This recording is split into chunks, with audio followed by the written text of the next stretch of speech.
After selling my house, I sat down with my children to divide the money from the sale. $280,000 on the table. My whole life summarized in that envelope. When I suggested keeping half for my old age, my son Dalton snatched the envelope from my hands and shouted, "No, I promised my wife I'd buy her a condo a long time ago. You have Social Security. You'll manage." I stayed silent, completely silent, but I held on to those words. Every single one. And when he and his wife Celeste returned from the real estate office days later, ready to sign the papers for their luxury condo, they were speechless when they saw what I had done. Before we continue, please subscribe to the Granny's Voice channel and write in the comments what time it is where you are watching from now and what time it is there. We might give you a shout out in our next video. Today's shout out goes to Joyce Brown. Thank you for being part of this great family. Now, let me tell you what happened that day. My name is Constance. I'm 67 years old, and this is the story of how my own son tried to steal everything I had left and how I taught him that there are things money can't buy, like the dignity of a woman who fought her whole life. Let me tell you from the beginning. I was born in a small town where women didn't dream of being nurses. They dreamed of getting married and having kids. But I was always different. I studied at night, worked during the day, and graduated as a nurse at 23 years old. I was the first in my family to get a college degree. I met my husband, Garrett, when I was 25. He was a good, hard-working, honest man. We got married and built our life brick by brick. Dalton was born when I was 26 and Iris 3 years later. We were a happy family, modest, but happy. We lived in a rented apartment, but we dreamed of owning our own home. Life was smiling on us until it wasn't. When Dalton was 19 years old and Iris was 16, Garrett had a massive heart attack at work. He didn't make it to the hospital. He was 47 years old. I was widowed at 45 with 2 children who still depended on me and a rented apartment I could barely afford.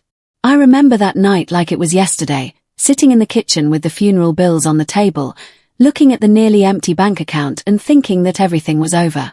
But it wasn't because I had learned since I was a child that women like me don't have the luxury of giving up. The day after the funeral, I asked for double shifts at the hospital. I worked mornings, afternoons, and some nights. I slept 4 hours if I was lucky.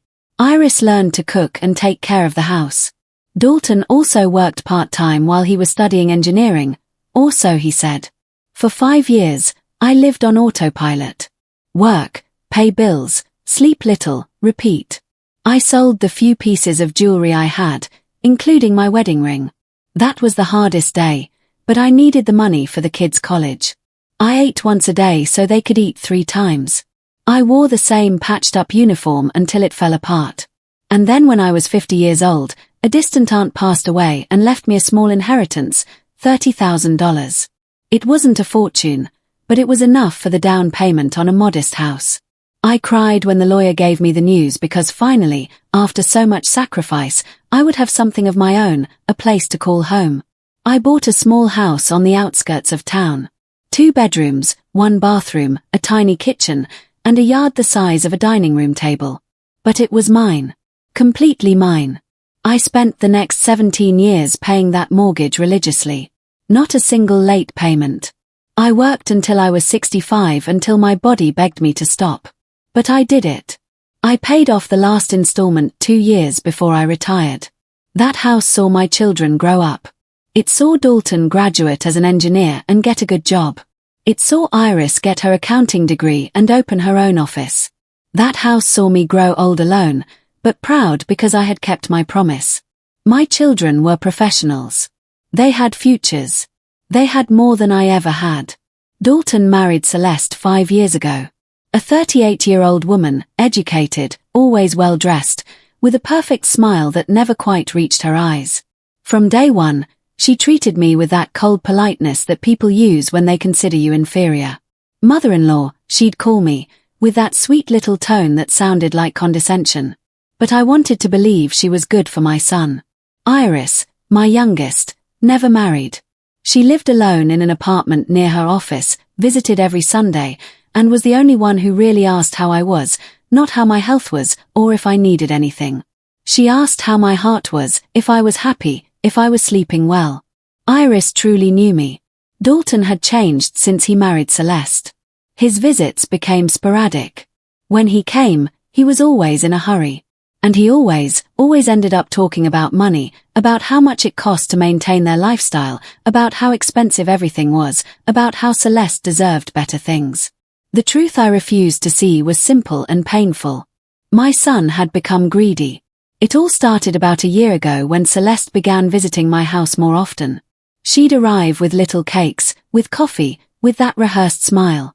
She would sit in my living room and look around as if she were evaluating every inch. Such a big house for just one person, mother-in-law. She'd say, "Don't you get lonely here?" At first, I thought it was genuine concern. How naive I was. Iris warned me. "Mom, that woman is measuring your house like it's already hers," she told me one Sunday. But I didn't want to listen. I didn't want to believe my daughter-in-law could be so calculating. Then Dalton started with the hints. "Mom, at your age, what do you need so much space for? Mom, this house is worth a lot of money now. The neighborhood has been gentrified. Mom, you could sell and live in a more comfortable apartment. No stairs, no yard to take care of." Every visit was the same song, the same pressure disguised as concern. And I, like a fool, started to consider it. Celeste was more direct one day. She arrived alone without Dalton with that same smile.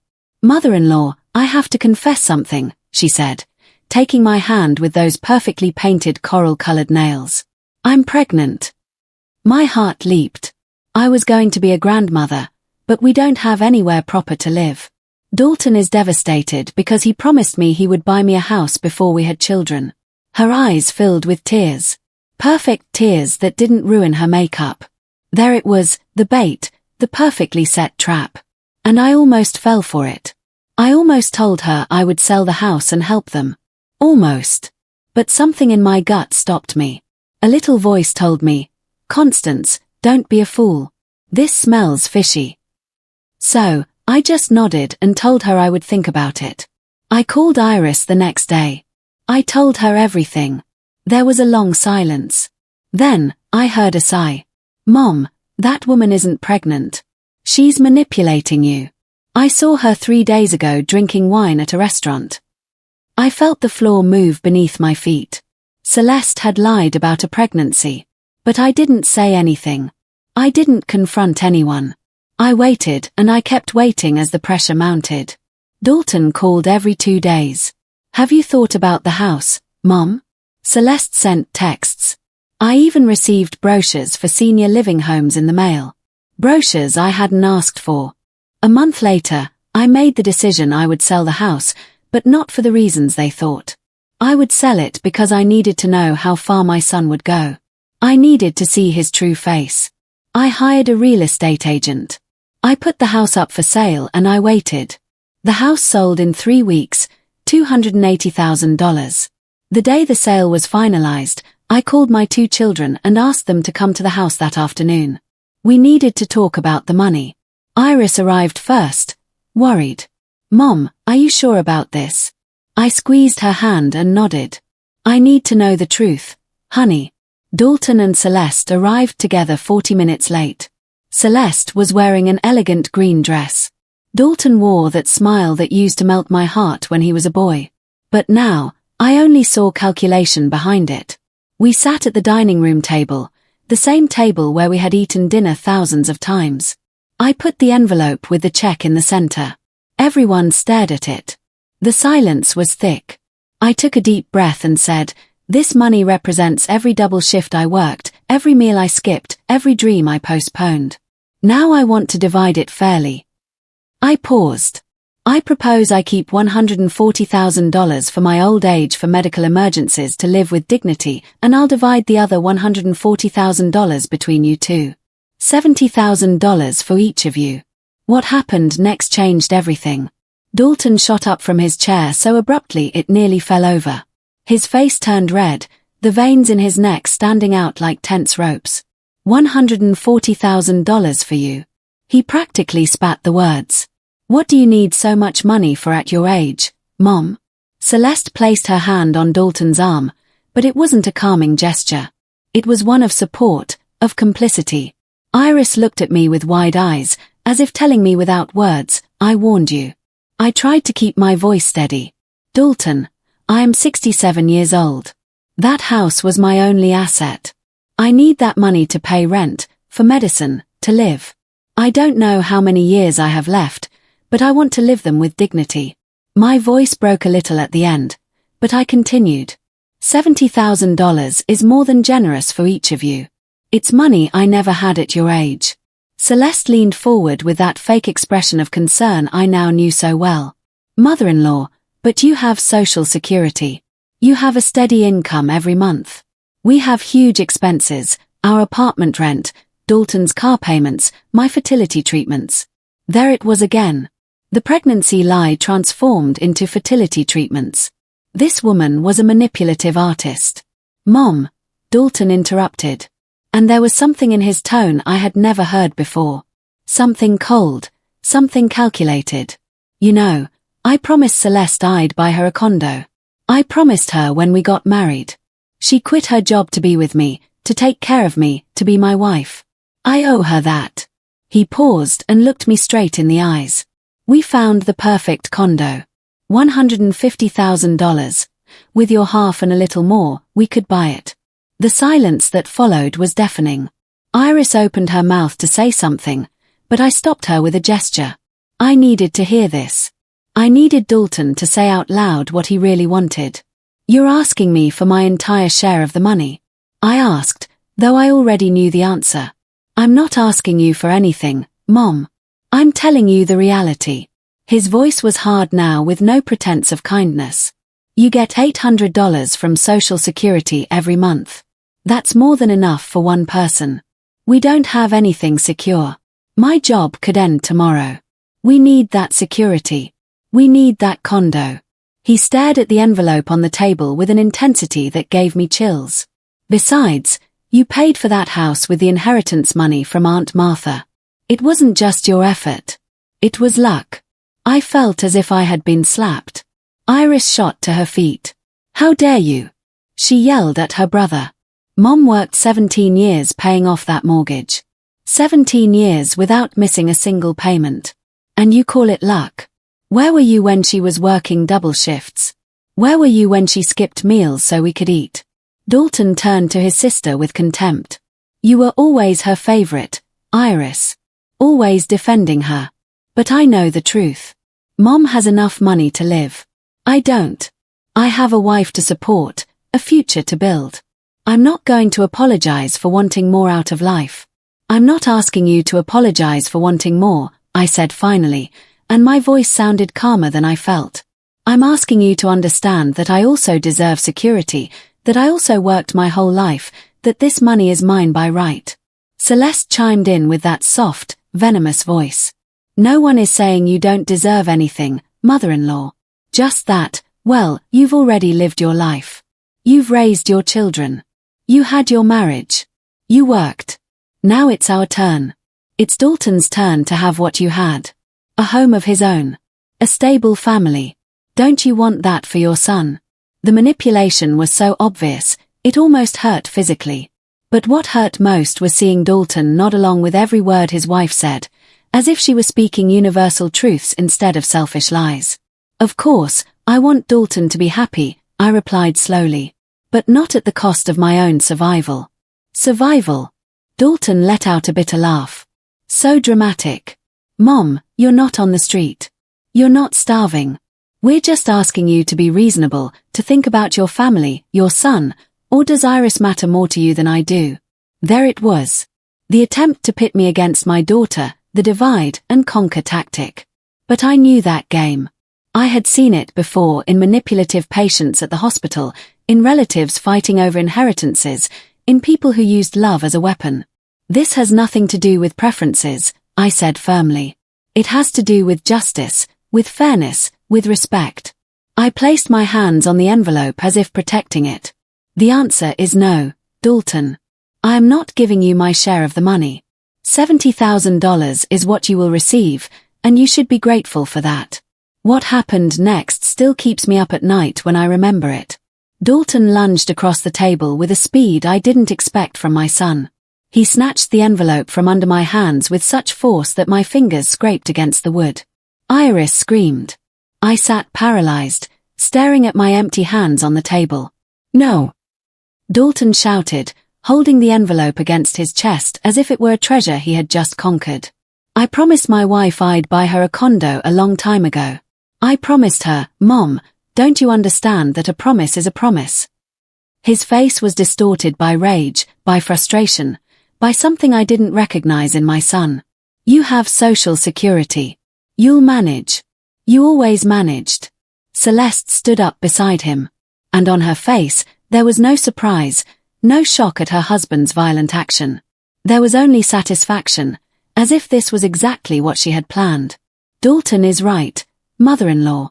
You're strong. You've always been. We need this money more than you do. It's that simple." Iris tried to grab the envelope from Dalton, but he shoved her. My daughter stumbled backward, hitting the wall. That snapped me out of my paralysis. I stood up with a speed I didn't know I still had.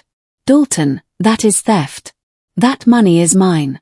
"It's ours," he corrected, stuffing the envelope inside his jacket. "It's the family's, and I'm part of this family, even if you prefer Iris." His voice grew lower, more dangerous. "We're going to the real estate office on Monday. We're going to buy that condo. And when we do, when we finally have something of our own, maybe you'll understand that I did the right thing, that this was necessary. You will return that money right now." My voice sounded like ice. "Or I will call the police." Dalton let out a laugh, a cruel laugh I didn't recognize. "And tell them what, Mom? That your son took the money from your house sale? The money you were supposedly going to split with us. They'll see a confused old woman trying to accuse her own son. They'll see a family matter, not a crime." He stepped closer to me, so close I could see the stress lines around his eyes. "Besides, do you really want to destroy your own son? Do you want me to have a criminal record? Do you want to ruin my life?" Celeste took his arm. "Let's go, honey. We've done what we came to do." She looked at Iris with contempt.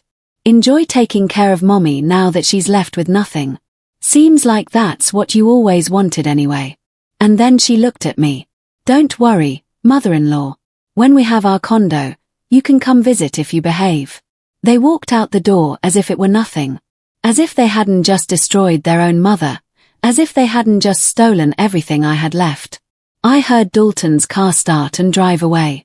The sound faded into the distance, taking with it $280,000 and any illusion I had left about who my son truly was. I stood there in the middle of my empty living room, staring at the closed door. Iris ran to me and hugged me, crying, "Mom, I'm so sorry. I'm so sorry. Let's call the police. Let's call them right now." But I couldn't move. I couldn't think. I could only feel the weight of the envelope that was no longer in my hands. The weight of betrayal. The weight of having raised a son who was capable of this. "No," I whispered finally. "We're not going to call the police. Not yet." Iris looked at me confused, tears streaming down her cheeks. "What do you mean not yet? Mom, he robbed you. He stole everything." I looked her in the eyes and something inside me that had been dormant for years woke up. Something cold, something calculating, something I had learned from years of working in a hospital, seeing the worst of human nature. "I mean, your brother made a mistake, a very big mistake." My voice was calm now. Completely calm. He thought that because I'm old, I'm stupid. He thought that because I love him, I'm weak. He was wrong. "What are you going to do?" Iris asked, drying her tears. I smiled. It wasn't a happy smile. It was the smile of a woman who had just realized she had been too good for too long. "I'm going to teach your brother a lesson I should have taught him years ago. I'm going to show him that his mother didn't make it to 67 by being naive." I sat down on the sofa with Iris beside me. "But first, I need you to do me a favor. I need you to call someone." "Who?" she asked. "Montgomery," I said, "the family lawyer, the one who handled your father's estate." I looked at my phone, calculating. "And after we talk to him, We're going to make a few more calls because your brother thinks he's going to buy a condo on Monday. But what he doesn't know is that that condo will never be his. Iris looked at me with a mix of worry and admiration. Mom, what are you planning? Justice, honey, I replied simply. I'm planning justice. I didn't sleep that night. I sat on the sofa, a cup of tea growing cold in my hands without me taking a single sip. Iris stayed with me, insisting I shouldn't be alone. But I needed the silence. I needed to think clearly without the noise of emotion clouding my judgment because what I was about to do required precision. It required coldness. It required being smarter than my own son. At 7 o'clock in the morning on Saturday, I called Montgomery. He answered with a sleepy voice, clearly woken up by my call. Constance, are you okay? Did something happen? The concern in his voice reminded me why I had trusted this man for so many years. He had been Garrett's friend. He had handled his will. He had been there when I needed him most. Montgomery, I need your help. I need you to come to my house today. It's urgent. My voice didn't tremble. I wasn't crying. It was pure determination. There was a pause on the other end of the line. Montgomery knew me well enough to know that if I said something was urgent, it was. Give me an hour, he replied, asking no further questions. I'll bring coffee. When he arrived, Iris and I already had everything prepared on the table. Documents from the house sale, bank statements, and most importantly, the video Iris had recorded with her phone. I hadn't known it at the time, but my smart daughter had started recording when she saw the situation getting tense. It captured everything. Dalton's outburst, his exact words. The moment he snatched the envelope from my hands, his confession that he would use the money to buy the condo, everything. Montgomery watched the video 3 times. Each time his expression grew more serious, more professional. When he finished, he put the phone on the table and looked at me directly. This is robbery, Constance. Theft with force. You can press criminal charges and he could go to prison. He paused. Is that what you want? I thought about Dalton, about the boy he had been, about the nights I stayed up with him when he had a fever, about his graduation when he hugged me and told me it was all thanks to me, about the person I thought he was. And then I thought about the man who snatched the money from my hands, his cold eyes, his contempt, his selfishness. I don't want to destroy him, I said slowly. I want to stop him. I want to get my money back, and I want him to learn that there are consequences for his actions. I looked at Montgomery. Can we do that without sending him to prison? Montgomery nodded, already thinking like the brilliant lawyer he was. We can, but we need to act fast. You said he plans to go to the real estate office on Monday, right? I nodded. Good. Then we have the weekend to get everything ready. He took his laptop out of his briefcase. First, we're going to file a police report for theft. Not necessarily to prosecute criminally, but to create an official record that will block any large bank transactions Dalton tries to make with that money. You can do that? Iris asked, leaning forward. Yes, with this video as evidence and Constance's testimony, I can get an emergency asset protection order by early Monday. The on-call judge will approve it, especially since it involves elder abuse by a family member. Montgomery started typing. But there's more we can do. Constance, the check from the sale is in your name. Yes, I confirmed. In my name only. Perfect. Then Dalton can't deposit it without your signature or without forging it, which would be another crime. But if he has the physical check, he might try to forge your signature. Montgomery looked at me. Do you trust that he would? I thought about the man I had seen yesterday. His desperation, his conviction that he was entitled to that money. Yes, I said finally. I think he would try. Then I'll call the bank right now. I'll inform them that the check was stolen and that any attempt to deposit it must be reported immediately and blocked. Montgomery was already dialing. I'm also going to ask them to temporarily freeze your account for security until we recover the check. The next few hours were a whirlwind of phone calls, documents, and planning. Montgomery worked like a machine, contacting the bank, preparing legal documents, speaking with the on-call judge. Iris called the real estate office where Dalton planned to buy the condo, pretending to be a buyer interested in the same property. She confirmed that there was indeed an appointment scheduled for Monday at 10 o'clock in the morning under the names of Dalton and Celeste. Perfect, Montgomery said when Iris gave him the information. Then this is what we're going to do. He looked at both of us with an expression that mixed professionalism with something resembling satisfaction. Monday at 8 o'clock in the morning, we go to the police station with the video and the formal complaint. At 9 o'clock, we'll have the asset protection order. At 9:30, we'll be at the real estate office waiting. Waiting for what? I asked, though I was starting to understand the plan. Waiting for Dalton to try to buy that condo with stolen money. Waiting for him to realize that his mother is not the helpless old woman he thinks she is. Montgomery smiled, and it wasn't a kind smile. When he arrives and finds out he can't make the transaction. When the real estate agent tells him there's a legal problem with the funds, that's when we'll be there. With the police, if necessary, and then your son will have a decision to make. What decision? Iris asked.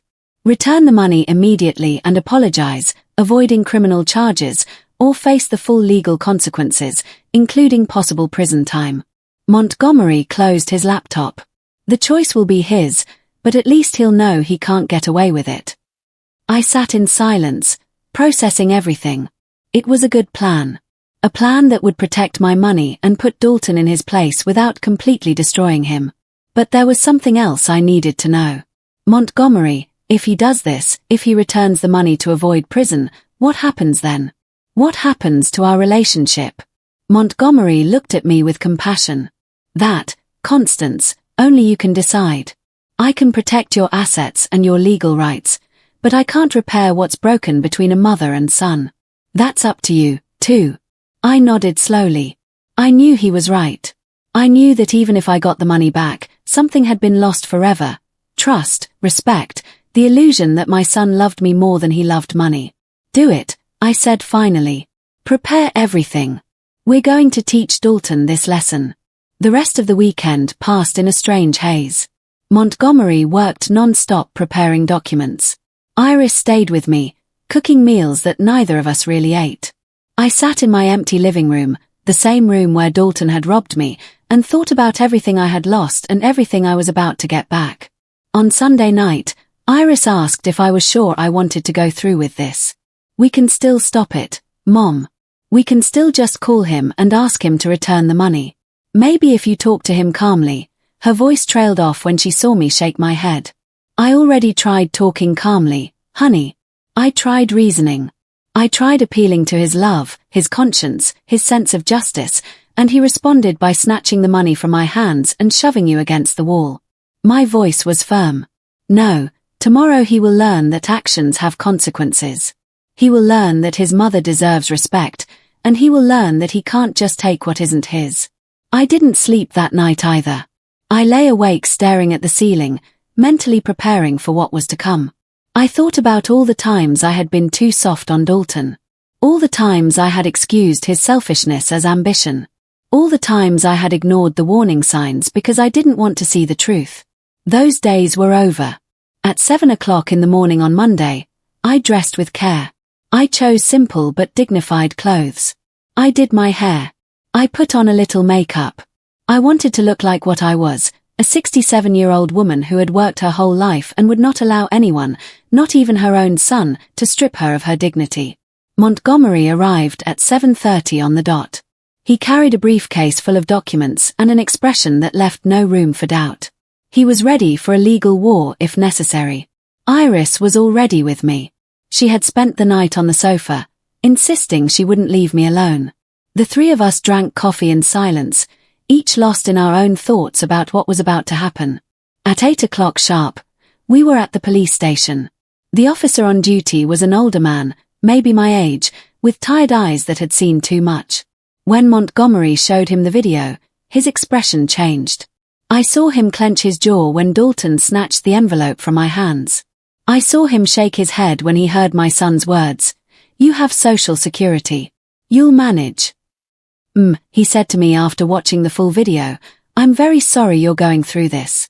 No one deserves to be treated like this, especially by their own family. He signed the documents Montgomery had prepared. I'm going to process this complaint immediately, And I'm going to assign an officer to accompany you to the real estate office just as a precaution. I hadn't expected that. Is that necessary? I asked, feeling a pang of fear for the first time.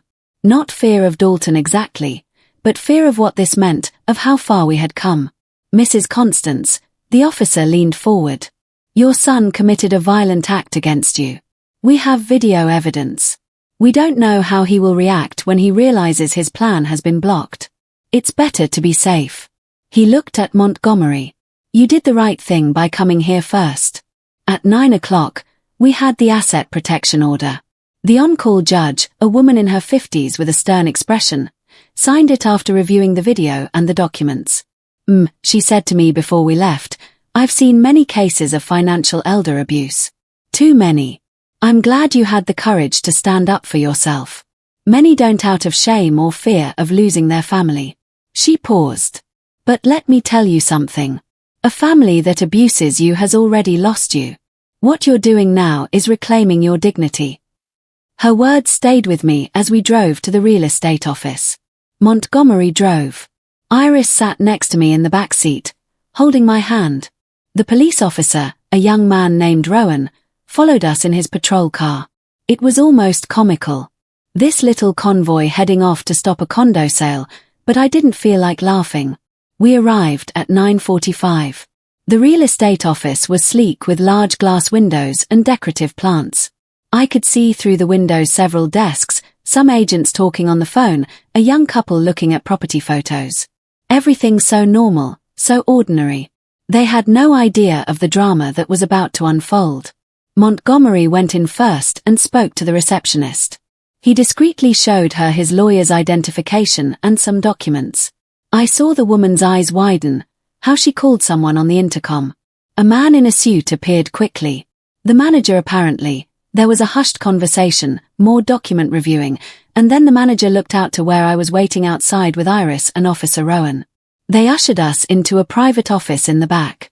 The manager, a man named Leland with a receding hairline and a worried expression, offered us seats. He said to me, I understand there is a legal issue with the funds that Mr. Dalton plans to use for the purchase of the condo on Central Avenue. That's correct, Montgomery answered before I could speak. Those funds were obtained through robbery. There is an active police report and a court order blocking any transaction. If this sale proceeds, the real estate agency could be considered an accomplice to money laundering. Leland turned pale. Clearly, this was something he had never experienced in his career of selling condos. I understand. Of course, we will not proceed with the sale. In fact, when Mr. Dalton arrives, we will inform him that there is a problem with the financing and that the transaction cannot be completed. He checked his watch. He should be here in about 10 minutes. Those were the longest 10 minutes of my life. I sat in that overly air-conditioned office, watching the clock on the wall tick by, second by second. Iris squeezed my hand so hard it almost hurt. Montgomery reviewed his documents over and over, though I know he knew them by heart. Officer Rowan stood by the door, serious and alert. And then I saw him. Through the glass of the office, I saw Dalton walk into the real estate office. Celeste was at his side, wearing a pink dress and high heels. They were both smiling. Dalton was carrying a briefcase, probably with the check inside. They looked so certain, so confident, so convinced they had one. The receptionist said something to them and directed them toward Leland, who had stepped out to greet them. I saw the exact moment Dalton noticed the police car parked outside.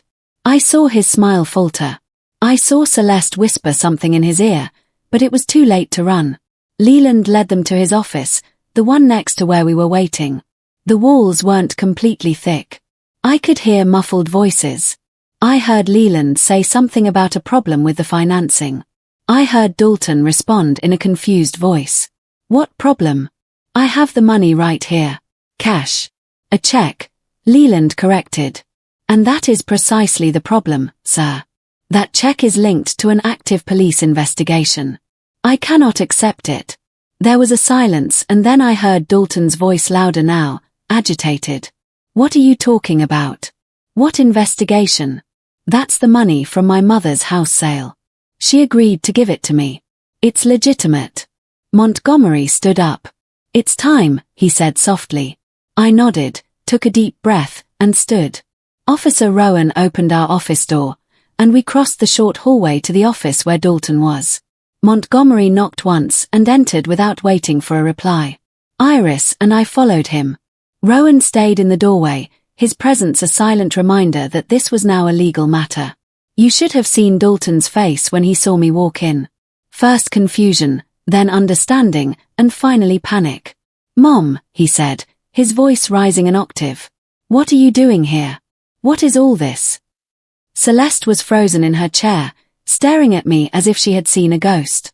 "I'm taking back what's mine," I said, and my voice sounded stronger than I expected. "Safer. I'm here to tell you that what you did on Friday was a crime. Robbery with force.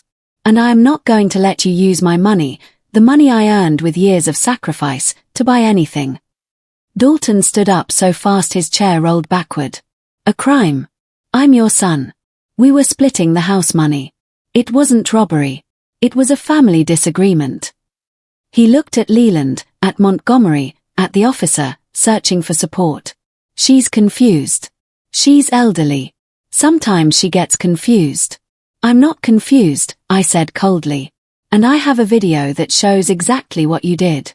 It shows you snatching the envelope from my hands. It shows you shoving your sister. It shows every word you said." I stepped closer to him, looking him directly in the eyes. "You said I'd manage, that I had social security, that you needed that money more than I did. Remember?" I saw the moment he realized he had been recorded. I saw the panic turn into real fear. I didn't. "Mom, I can explain. I was upset. Celeste and I were under a lot of pressure. I wasn't thinking clearly. You weren't thinking clearly." I repeated his words slowly, letting the silence make them even more absurd. "Dalton, you had all of Friday night, all of Saturday, all of Sunday to think clearly. You had 72 hours to call me, to apologize, to return that money. You didn't. Instead, you scheduled this appointment to buy a condo with stolen money." Celeste finally found her voice. "This is ridiculous. It's a family misunderstanding. You can't treat us like criminals." She turned to Leland with that charming smile that no longer fooled anyone. "Sir, clearly this is a complicated family situation. There's no need to involve lawyers or police. We can resolve this among ourselves." Montgomery stepped forward. "Mrs. Celeste, your husband committed robbery against a senior citizen. There is video evidence. There is a formal police complaint and there is a court order blocking those funds. This stopped being a family matter the moment your husband decided to use force to take what didn't belong to him." Dalton was looking at me now with something that looked like desperation. "Mom, please don't do this. I'm your son. Are you really going to destroy my life over money after everything we've been through together?" His voice broke. I helped you. I took care of you when Dad died. I worked to help you with bills. Have you forgotten that?" I felt something twist in my chest. It was the same old manipulation. The attempt to make me feel guilty. But this time, it wouldn't work. "You were 19 years old when your father died, Dalton. I was 45. I was the one who worked double shifts. I was the one who sold her jewelry. I was the one who skipped meals so you could eat. Don't rewrite history to make yourself the hero when you were the one who failed me." "Mr. Dalton," Officer Rowan intervened from the doorway. "Right now, you have two options. You can either return the check to your mother immediately, and she can decide whether to proceed with criminal charges or not, or I can arrest you right now for aggravated robbery, and you can wait in a cell while your case is processed." The color drained from Dalton's face. "Arrest me? You can't. I'm not a criminal. I'm an engineer. I work for a respectable company. Do you know what an arrest would do to my career?" He looked to Celeste for support, but his wife had moved away from him, as if his proximity alone might contaminate her. "You should have thought of that before," Iris said, speaking for the first time since we entered the office. Her voice was trembling with contained anger. "You should have thought about the consequences when you shoved Mom. When you stole everything she had. When you decided your ambition was more important than her well-being." Celeste stood up abruptly. I didn't know he was going to do that. I didn't know he would take the money by force. Dalton, tell them I didn't know. Her voice rose, hysterical. I just told him we needed a condo. I didn't tell him to rob his mother. I am not going to prison for this. And there she was, the real Celeste. Not the charming daughter-in-law with the perfect smiles, but the woman who would save her own skin without a second thought. Dalton looked at her with an expression of betrayal so profound I almost felt sorry for him. Almost. Celeste, Dalton said, his voice barely a whisper. What are you doing? What I should have done from the beginning, she replied, grabbing her purse. Getting out of this mess. I am not sacrificing my future for your stupid decisions. She looked at Leland. I didn't know anything about this. I thought the money was legitimate. I thought his mother had agreed to give it to him. And without waiting for a reply, she walked out of the office, moving as fast as her high heels would allow. The silence that followed was absolute. Dalton just stood there staring at the door where his wife had disappeared. The briefcase still in his hand. I watched him process what had just happened, how he realized he had lost everything in a matter of minutes. The condo, his wife, his dignity. The check, Dalton, I said softly. Give me back the check. His hands trembled as he opened the briefcase. He took out the envelope, the same one he had snatched from my hands 3 days ago. He looked at it for a long moment, as if it were the last time he would ever see that much money. And maybe it was. Then he extended it to me without a word. I took it and held it against my chest. I felt the weight of the paper, so light physically, but so heavy with meaning. This envelope represented my future, my security, my dignity, and I had almost lost it by blindly trusting my own son. Now, Montgomery said, we need to discuss the criminal charges. Mrs. Constance, the decision is yours. You can proceed with the case, which means Dalton will face trial and possible prison time, or you can drop the charges with certain conditions. I looked at my son. I really looked at him, maybe for the first time in years. I saw the man he had become. Selfish, manipulative, willing to hurt his own mother for money.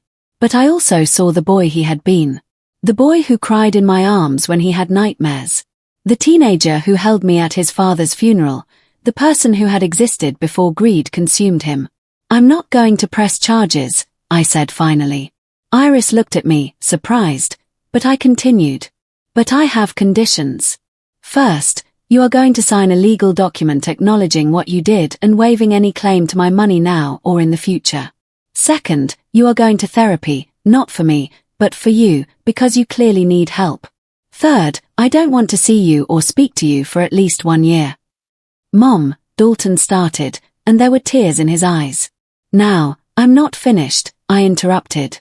After that year, if you have truly worked on yourself, if you have truly changed, we can try to rebuild some kind of relationship, but it will never be what it was. That trust is broken, and I don't know if it can be repaired. And fourth condition. If you ever try anything like this again with me or with your sister, I will not hesitate to process the full charges. Understood. Dalton nodded, tears now streaming freely down his face. I'm sorry, Mom. I'm so sorry. I don't know what happened to me. Celeste and I, the pressure. It's no excuse. I know. But I'm sorry. I know, I said. And I was surprised to realize it was true. He was sorry. Sorry he got caught. Sorry for the consequences. But I wasn't sure if he was truly sorry for hurting me. And that uncertainty was enough to keep my decision firm. Montgomery pulled documents from his briefcase. Then I need you to sign here, here, and here. This is a legally binding agreement. If you break it, the criminal charges will be reactivated automatically. Dalton signed with a trembling hand, not even reading what he was signing. He was completely defeated. When he finished, Officer Rowan spoke. Mr. Dalton, technically, I could still arrest you since you did commit a crime, but I will respect your mother's decision. However, I want you to know that this will be on record. If there is ever another incident, this prior event will be taken into consideration. Dalton just nodded. He had no more words, no more excuses. He stood up slowly, like a man much older than his 42 years, and walked to the door. He paused for a moment, looking back at me one last time. Mom, but the words wouldn't come. He shook his head and left. I stared at the door where Dalton had disappeared. Part of me wanted to run after him, to hug him, to tell him everything would be okay, just as I had 1,000 times when he was a child. But he wasn't a child anymore. And I was no longer the mother who solved all his problems, no matter the cost. That woman had died on Friday when he snatched that envelope from my hands. Iris touched my shoulder gently. Mom, are you okay? Her voice was full of concern. I nodded, though I wasn't sure if it was true. I didn't know how I was supposed to feel after confronting my own son, after watching him fall apart, after choosing my dignity over the maternal instinct that screamed at me to forgive him for everything. You did the right thing, Montgomery said, putting the signed documents into his briefcase. I know it doesn't feel like it right now, but you did. You gave him a chance to change, to grow. Many mothers in your situation would have just let him get away with it, perpetuating the cycle. You stopped it. Leland, the real estate manager, cleared his throat awkwardly. Mrs. Constance, I'm very sorry you had to go through this in my office. If there's anything I can do, his voice trailed off, clearly unsure what else to say in such a bizarre situation. Thank you, I said simply. And thank you for your cooperation. I know this isn't something you experience every day. I tried to manage a smile, but my face felt stiff. Officer Rowan walked us outside, making sure Dalton was already gone. His patrol car was still parked out front, a silent reminder of how close this had all come to ending much worse. Mrs. Constance, he said before leaving. I've worked in domestic abuse cases for years. Elders robbed by their own children, abused, abandoned. Most are too afraid or too ashamed to do anything about it. You were brave today. Remember that when you doubt your decision. He gave me his card. If you need anything, if he tries to contact you before the year is up, call me immediately. When we were left alone in the parking lot, just Iris, Montgomery, and me, I felt my legs start to buckle. All the adrenaline that had kept me standing for the last few hours evaporated all at once. Montgomery steadied me with an arm. Let's sit down for a moment before we go, he suggested, guiding me to a nearby bench. I sat down and finally, the tears came. They weren't dramatic tears or loud sobs. They were silent tears that slid down my cheeks as I stared at the envelope in my hands. Iris sat next to me and held me, saying nothing. Sometimes words aren't necessary. Sometimes you just need someone to hold you while you break a little. I lost my son, I whispered after a while. I got my money back, but I lost my son. You didn't lose him, Mom, Iris said softly. He lost himself. You just refused to get lost along with him. She gently brushed the hair from my face. And maybe, just maybe, this is what he needed to find himself again. I don't know. But what I do know is that you didn't deserve what he did and you had every right to defend yourself. Montgomery waited patiently while I processed everything. When I finally calmed down, he pulled out more documents. Constance, we need to go to the bank now and deposit that check. We also need to set up some protections for your account to make sure no one else can access it. He paused. And frankly, you need to think about your future, where you're going to live now, how you're going to use this money wisely. He was right. Of course, in the midst of all the drama, I had forgotten that I was homeless. I had sold my house and now had $280,000, but nowhere to sleep past this week when I had to hand over the keys to the new owner. You can stay with me, Iris offered immediately. I have room. It's not much, but it's enough while you decide what to do. No, I said, surprising myself. Thank you, my love. But no, I've depended on my children too much. I've expected too much from them. It's time for me to take care of myself completely. I looked at the envelope in my hands. I'm going to find a small apartment, something comfortable and manageable, something that is just mine that no one can take away from me. Montgomery smiled. That's my client talking. Tomorrow we can start looking at options and I'm going to help you set up a trust to protect your assets. Nothing complicated, just making sure that if anything happens to you, your money goes where you want it to and it can't be disputed. We went to the bank straight from the real estate office. The manager, a woman named Lenora, who knew me from years of being a customer, was shocked to see us arrive with Montgomery and the whole legal story. We explained the situation and she worked efficiently to deposit the check, temporarily freeze my account for added security and set up new passwords and protocols that only I knew. Mrs. Constance, she said as she processed everything. I'm so sorry you went through this. I see similar cases far too often. Children who think their elderly parents' money automatically belongs to them. She shook her head. I'm glad you took action. Many don't until it's too late. That night at Iris's apartment, where she insisted I stay for at least a few days, I sat on the sofa with a cup of tea and thought about everything that had happened. 4 days ago, I had been sitting at my dining room table dividing my house money with my children. 4 days ago, I still believed that Dalton, despite his flaws, would never truly hurt me. 4 days ago, I was a different person. My phone rang around midnight. It was an unknown number.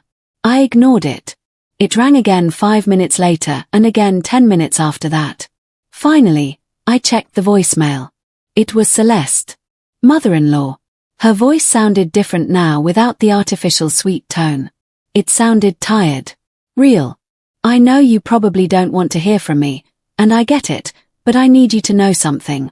I was not a good person. I pressured Dalton constantly for material things. I made him feel like he wasn't enough if he couldn't give me everything I wanted. I manipulated the situation with the condo. But I never, ever thought he would go that far. I never thought he would physically hurt you. There was a pause. I left Dalton tonight. I filed for divorce.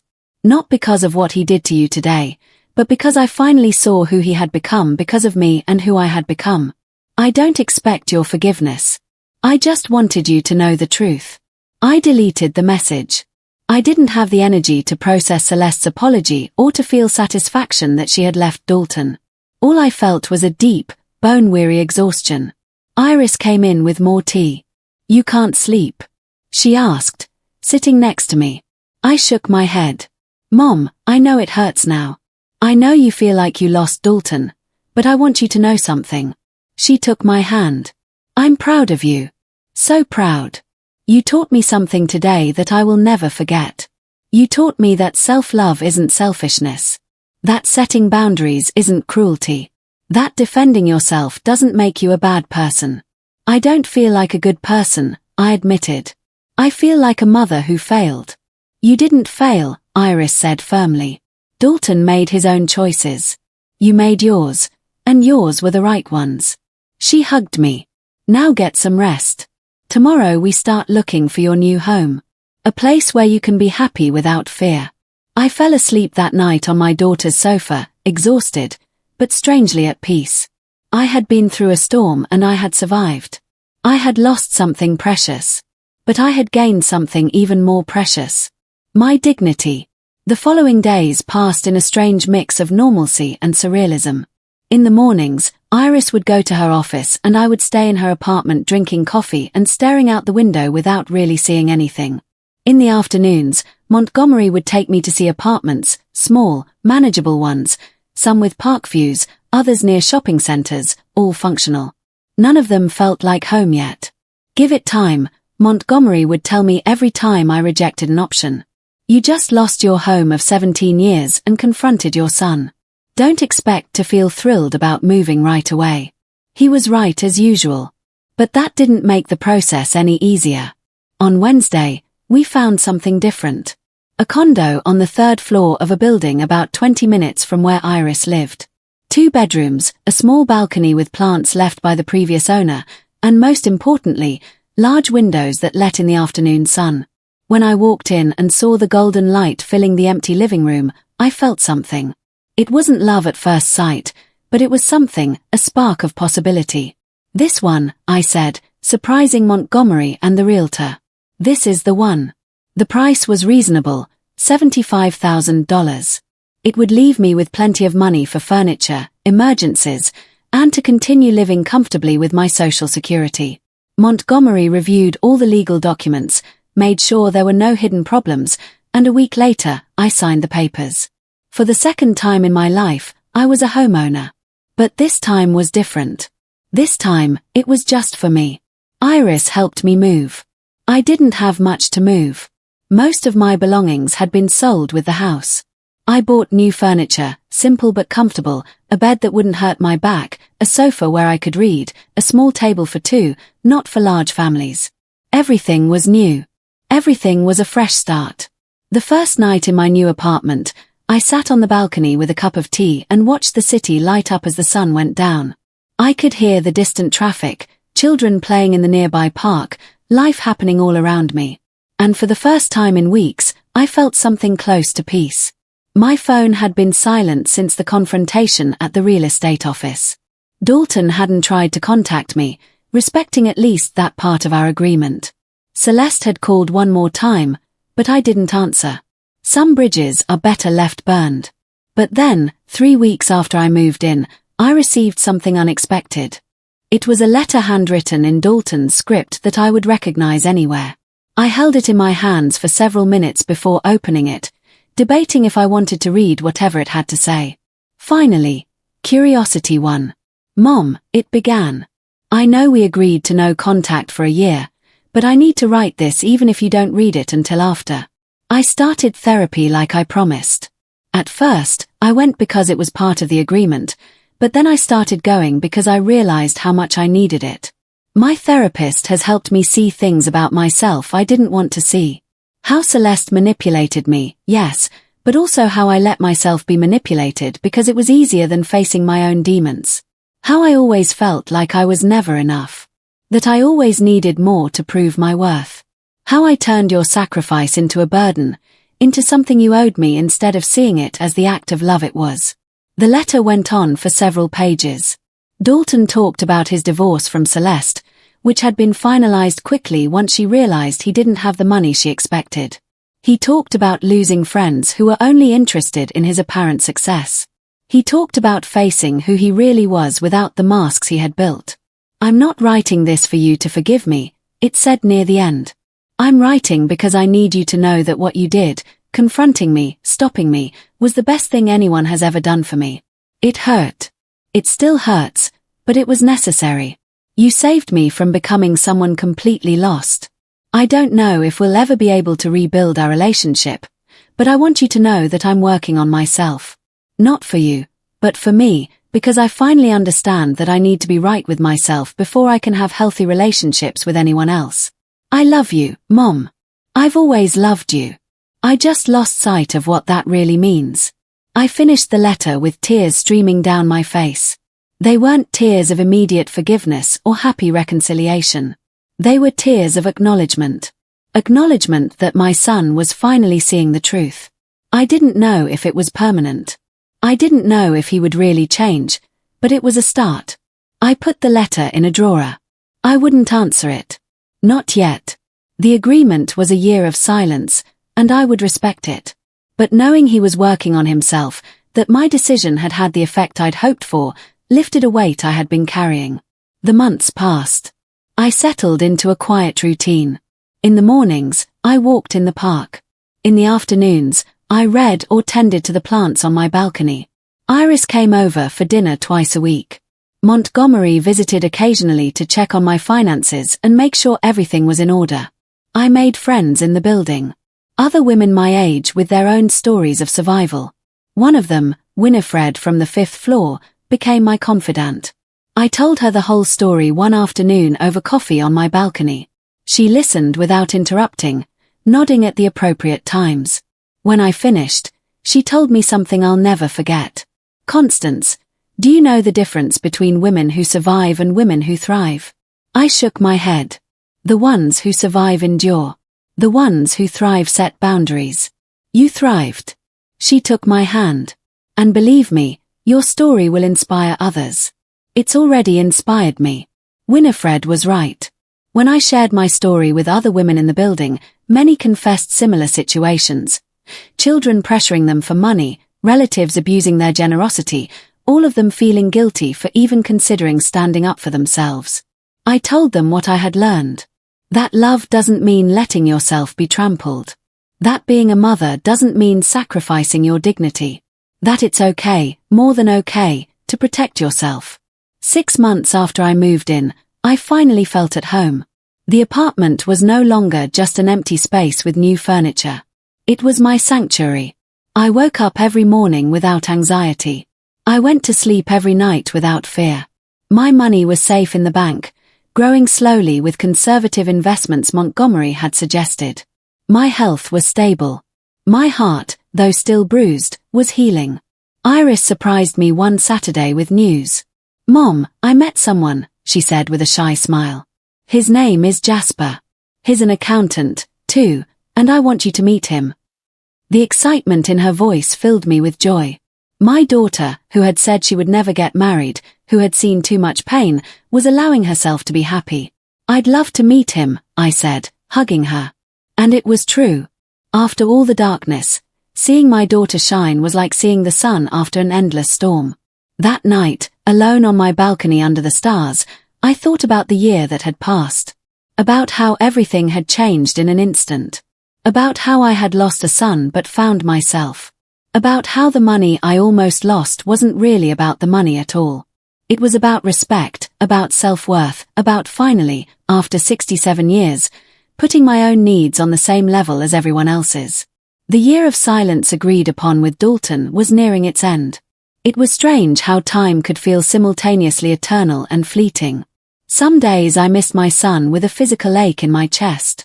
Other days I felt relieved not to have to deal with his drama, but mostly I felt a kind of calm I had never experienced before. The calm of living without walking on eggshells, without worrying about the next demand or manipulation. Montgomery had been helping me organize my finances more sophisticatedly. "Constance, with your money invested correctly and your social security, you could live comfortably until you're 95 and still leave a decent inheritance," he explained one afternoon in his office. "But I want you to think about something. What do you want to do with your life now? Not just survive, but live." The question took me by surprise. For so long, my life had been about working, sacrificing, taking care of others. The idea of living for the simple pleasure of it was almost foreign. "I don't know," I admitted. "I've never had the luxury of thinking about it." "Well, think about it now," Montgomery said with a smile. "You're 68 years old, in good health, financially secure. The world is open to you in ways it wasn't before. What would you like to do? Travel. Study something new. Take up a hobby." The conversation echoed in my mind for days. One night, looking at old photos, I found one of me at 20 years old. I was on a beach with friends, smiling without a care in the world. Before I met Garrett, before the kids, before all the responsibilities. I barely remembered that girl. I wondered what she would have dreamed for her future. What she would have wanted to do if she'd had the freedom to choose. I started making a list. Small things at first. Learn to paint. Take an Italian cooking class. Go to the beach from my photos. Then bigger things. Maybe travel to Spain, the country of my grandparents I never knew. Visit museums. Read all the books I never had time to read. The list grew every day, and with it something I had forgotten I could feel. Excitement. Winifred from the 5th floor became my partner in adventure. Together we took a watercolor painting class at a community center. I was terrible. My flowers looked like formless blobs. But we laughed so hard it didn't matter. We went to free concerts in the park. We tried new restaurants, small things that made me feel alive in ways I hadn't in decades. Montgomery arrived first and sat at a nearby table, not with us, but visible. His presence gave me security. Dalton arrived exactly on time. I saw him walk in and search for me. And when our eyes met, I felt a lump in my throat. He looked different, thinner, with some grey hairs I didn't remember. He wore simple clothes, not the expensive brand Celeste always insisted he buy, but the most noticeable thing was his expression. The arrogance I had watched grow in him for years was gone. There was something softer, more humble. He approached slowly, as if afraid to startle me. "Mom," he said when he reached my table and his voice broke a little. He didn't try to hug me. He sat across from me, keeping a respectful distance. "Thank you for coming. Thank you for giving me this chance." "I'm not here to give you anything," I said, my voice firmer than I expected. I'm here to listen, to see if you've really changed or if this is just another performance. My words were harsh but necessary. I couldn't afford to be soft yet. Dalton nodded, accepting my words without defensiveness. I understand, and you have every right to doubt me. I've spent this past year thinking about that day, about your empty hands when I took that envelope, about the look on your face. His eyes filled with tears. Mom, I destroyed something precious that day. I didn't just physically hurt you. I destroyed your trust in me, and I don't know if I can ever repair it. You can't, I said simply. That trust is gone, but what you can do is build something new, something different. If there's even anything to build. I sipped my coffee, giving myself time to gather my thoughts. Tell me what's really changed. Don't give me pretty words. Give me facts. Dalton took a deep breath. I left my job at the construction firm. It was a toxic environment where everything was about appearances and status. I work as an independent consultant now. I make less, but I'm happier. I sold my luxury car and bought a reliable used one. I moved into a small apartment I can easily afford. I've stopped trying to impress people I don't even care about. He paused. And I'm still in therapy. Twice a week. I've worked on understanding where my constant need for more came from. My feeling that I was never enough. And I prompted. Where did it come from? From me, he admitted. From my own insecurity, from constantly comparing my life to others. From measuring my worth in material things because I didn't know how to measure it any other way. He looked at me directly. And also from resentment. Resentment I didn't even know I had. Resentment because we grew up poor. Because Dad died and I had to work. Because I felt like you had stolen my youth when in reality you gave me mine by sacrificing yours. His words hit me. I had never considered that Dalton might feel resentment. I had always thought it was just ingratitude, but resentment was different, more complex, deeper. Go on, I said. My therapist helped me see that I turned your sacrifice into a debt I could never repay. And that made me feel guilty, and the guilt turned into anger, and I directed that anger at you, turning your needs into obstacles to my happiness. He wiped his tears with the back of his hand. When Celeste came along and validated that anger, when she told me I deserved more, that you had enough, it was easy to believe her because it was more comfortable than facing my own toxicity. And Celeste? I asked. Have you spoken to her? No. The divorce was finalized months ago. She's already remarried to someone who apparently does have the money she was looking for. There was no bitterness in his voice, just acceptance. I hope she's happy. Seriously, she had her own problems, her own insecurities. I don't blame her for everything. I made the decisions. I snatched that envelope from your hands. That was my choice. We sat in silence for a moment. The coffee shop buzzed with life around us. Families laughing, couples talking, normal life happening while we tried to navigate this impossible moment between mother and son. What do you want from me, Dalton? I asked finally. What do you expect from this conversation? Nothing, he replied. And for the first time, I believed he meant it. I don't expect you to forgive me. I don't expect us to go back to what we were because I know that's impossible. I just want you to know that I'm sorry, that I have changed, and that if someday, at some point, you decide you want me in your life in some small way, I'll be here. But if you decide you don't, I will respect that, too. Your peace is more important than my desire for redemption. I looked at my son. I really looked at him. I saw the 43-year-old man in front of me. His pain evident. His regret genuine. But I also saw the scars he had left on me. The distrust that would never fully fade. The fear of being hurt again. I don't know if I can trust you again, I told him honestly. I don't know if I want to try. I understand, Dalton said. And that's okay. It really is. But, I continued, surprising myself, I'm willing to try something small, very small. Maybe coffee once a month just to talk. No expectations. No promises. And if at any point I feel you're slipping back into old patterns, I'm walking away and there won't be a second chance. Do you understand? Yes, Dalton said, and a small sad smile touched his face. Thank you, Mom. I won't waste it. I hope not, I replied. Because Dalton, I need you to understand something fundamental. I am okay now. I have my condo, my friends, my routine. I have peace. And I will not sacrifice that peace for anyone, not even you. The son I raised will always be part of my heart. But the man who hurt me has no place in my life. Only the man in front of me now, the one working to be better, has a chance. We stayed for another hour talking about superficial things. His new job, my painting classes, Iris and Jasper. We avoided the deep topics, the pain still too raw to explore fully. When we said goodbye, Dalton extended his hand, not for a hug, just a handshake. I took it briefly, a small gesture that meant everything and nothing at the same time. Montgomery walked me home. You did well, he told me. You held your boundaries. You were clear, but not cruel, and you gave him what he needed, real consequences, but also a small measure of hope.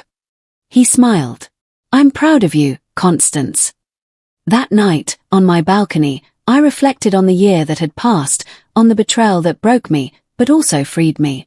On the pain that taught me to value myself, on the loss that allowed me to find myself.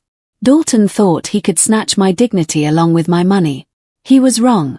Because what he really did was show me that I was stronger than I ever believed, that I deserved respect. That self-love wasn't selfishness, but survival. He lost a lot that day. He lost his marriage, his image, his sense of superiority. But I gained something invaluable. I gained my freedom. I gained my peace. I gained myself. Now sitting in my small condo overlooking the city with my cup of tea and my future open before me, I finally understood something fundamental. I didn't need to be the perfect, endlessly sacrificing mother. I just needed to be Constance, a 68-year-old woman who had worked her whole life, who had loved deeply, who had been betrayed terribly, and who had chosen her own dignity above all else. And that was more than enough.